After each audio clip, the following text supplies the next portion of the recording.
Let's go New England Patriots here. Patriots kicked it off with Will Campbell at number 4. They did what everybody had expected them to do for about a year, taking Will Campbell to play left tackle. TreVeyon Henderson early in the second round at running back from Ohio State. Kyle Williams, Washington State wide receiver in the third. They traded back into the third to later in the third, they get Jared Wilson, the center out of Georgia. Craig Woodson, Cal safety in the fourth. Joshua Farmer with another fourth-round pick, defensive tackle out of Florida State. Bradyn Swinson from LSU, the edge rusher. Kicker from Miami in round 6. We don't have no kicker analysis here except that they took one. And then 3 sevens to round things out, a couple special teamers, including a long snapper, like an ode to Bill Belichick. We're drafting a long snapper just to keep New England Patriots vibes alive here. So, look, the key here is the first 4 picks were all on offense, all in the first 3 rounds. 4 picks in the first 3 rounds, all offense after the Patriots spent a lot of their free agent time on defense. What were your thoughts on New England's draft? I love this draft. This is one of my favorite drafts in the entire NFL. The Will Campbell thing, I get it. I'm not sure if in a vacuum Will Campbell is worth being the 4th pick in a draft, even this draft where we're relatively short on elite blue chip players, but all of the players that you would say are sort of potential blue chips, right? Cam Ward goes number 1, and then it's Travis Hunter, Abdul Carter. The only question would be Mason Graham. He's the only guy left that you would argue is worth that kind of category. And the Patriots had a desperate need at tackle. They didn't have a desperate need at defensive tackle. They brought in Milton Williams in free agency. So I think it's fine, right? It's like a reach of a few places at a position where you put yourself in that spot of a desperate acute need. I have no problem with that pick. I think it's the one that they had to make. TreVeyon Henderson in a vacuum at the top of the second round. I'm not sure I love that for them, but I think they sort of fixed it with the next pick. Like, I would have gone wide receiver given what was available at that spot and given the Patriots' needs, kind of the way they put themselves in that position with Will Campbell. I would have targeted receiver at the top of the second round. Instead, they went with TreVeyon Henderson. But at the top of the third, they got Kyle Williams. So I love that as a combination. If you just, again, take the players in a vacuum and say this is what they got, I think that's fantastic. Jared Wilson, the center from Georgia, later in that third round, again, another player that could come in and start pretty much immediately, or at least compete to add to that offensive line that's still a work in progress. And then you start, even in the 4th, 5th round and beyond, they start picking up players that I still think can make impacts. Bradyn Swinson in the 5th round, I think that guy's a day 2, if not sneaking into the first round type of talent. He's so good. And they get him in the 5th round, one of the best value picks in this draft. So love this draft overall. I forgot to mention, I was when we were theorizing asking why Bradyn Swinson was still on the board in the 5th round, when I thought he'd be considered in the 2nd round, right? And then Landon Jackson went in the 3rd, so you think, okay, by the 3rd, Swinson. One of the negatives in the beast, though, butted heads with coaches a few times, according to NFL Scouts. So the interview process would be key. Suspended for the first quarter of the Florida game for not meeting team standards. So that, may have been part of Swinson, but love that in round 5. I think that guy's got a little juice off the edge, can win with power. The Patriots, by the way, per Renee, top GPA. This is the number 1 draft across the board. I'm with you. I don't know. So here's what happens, right? They have 4 picks in the first 3 rounds. They came in with 4 picks in the first 3 rounds. I don't know if I would have picked the players in the same order or the players where they got them, like you said. But I think people like this because you look at the haul. Like, when people grade drafts, it's like, did you get players I liked? And is there a path to these guys playing? So for better or worse, people like to look at needs and say, did you fill needs in this draft? I think it's important to a point if you're depleted places, and the Patriots were depleted on their offense. They needed a receiver. They didn't necessarily need a running back, but you knew they were going to go that way, and perhaps moving on from Ramondre Stevenson in the coming years. So I think they ticked that box, especially if you look at it in totality. I think Jared Wilson was the best pure center in the draft from Georgia. So he's going to play center. He's got a path to the fields to start. Obviously, Will Campbell is going to start at left tackle. So you get 2 offensive line starters there. A running back in Henderson, who I really like as a player. I mean, I think, Elliott Wolf said he's going to be a 3-down player for them. I think he can do it. I think I think he can run power, run He already zone. has done it. Yeah, I think he's an effective all-around running back who also can line up wide, run routes, create mismatches out of the backfield, pass block.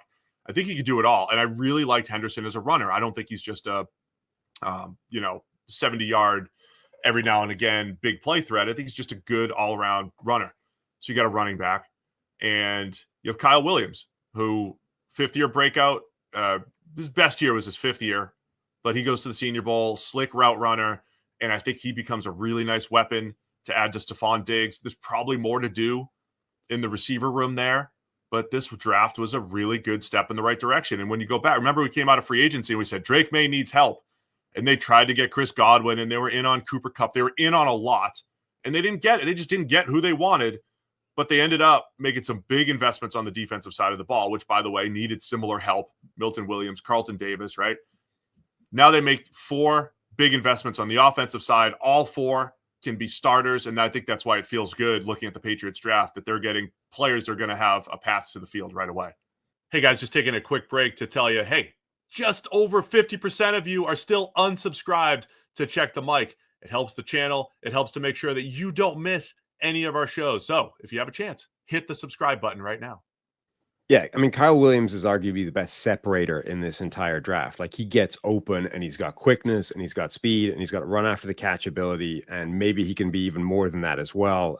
The question on him really is not, it's not really tape related. It's like late breakout, and why did it take him so long into his career to look this good? You know, it's more the sort of couple of red flags from a sort of statistical data trend point of view, right? Like, those guys don't have a great history, but pretty much everybody that watches his tape loves him. So Kyle Williams could be a real force for them.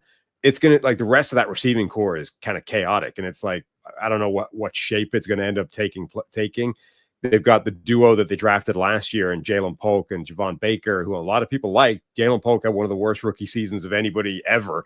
Awful performance given what they needed from him. And obviously it's like the old regime to a degree that brought him in. So we've no idea where any of those guys are going to stand, right? Where Mike Vrabel is going to be on any of these guys. So, you know, Kyle Williams obviously will be a big part. Stephon Diggs, who they brought in, will be a big part. The rest of it's all kind of up for grabs for anybody that stands out in training camp, to be honest. The other element of the TreVeyon Henderson thing, yeah, he can be a 3-down back. He brings more explosive, big play hitter than Ramondre does. He'll probably be a better ball security guy than Ramondre, because that's Stevenson's biggest problem at the moment. He's also an upgrade as a pass blocker. Like, TreVeyon Henderson is one of the best pass blocking running backs to come into the league in years. So they've done work on the offensive line with Will Campbell. Jared Wilson may start sooner rather than later. Morgan Moses comes in. Like, they've upgraded several spots along that offensive line. They might have also upgraded pass protection from a running back point of view as well, in putting TreVeyon Henderson in there to pick up blitzes and help Drake May out as well. So, yeah, a couple of areas where the whole offense should be getting better. I should say, I don't know that they're out on Ramondre Stevenson necessarily, but it's not a bad 1-2 punch. When Stevenson's not fumbling, you know, he's not a bad running back. So I think the Patriots got better offensively, added some depth on the defense with Joshua Farmer and at defensive tackle, and then Craig Woodson at safety.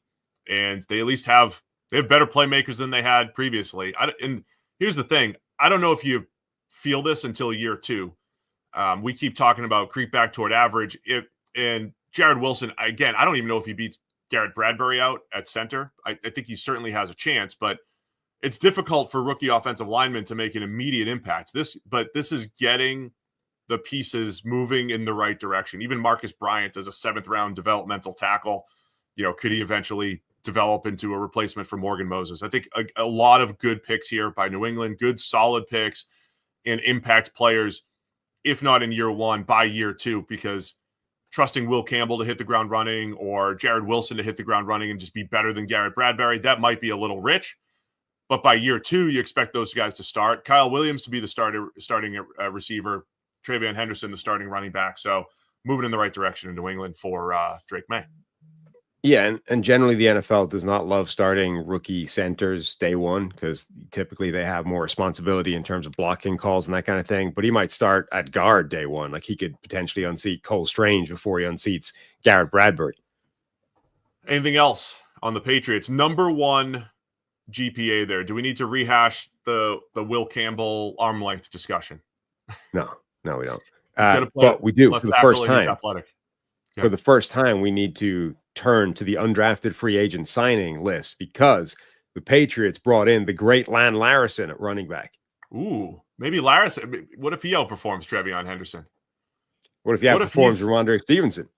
What if he's battling Demario Douglas for slot snaps at receiver? Well, I think more realistically, I think Lan Larison could theoretically make Antonio Gibson expendable on this roster. Like Gibson is one of these running back / receiver hybrids who converted from one to the other and is seen as like he's actually not that great at either of them. But Lan Larison might be the best receiving running back in this draft class in terms of what he can do. As a pass catcher, his highlight reel of one-handed catches is like off the charts absurd. It might be the best highlight reel of one-handers at any position in this draft. Forget running backs, but like wide receivers and tight ends as well. Genuinely, he could make this roster over a guy like Antonio Gibson. Thanks for watching all the way to the end of our video. For more great content, click here to subscribe and here to watch another video. We'll see you again soon.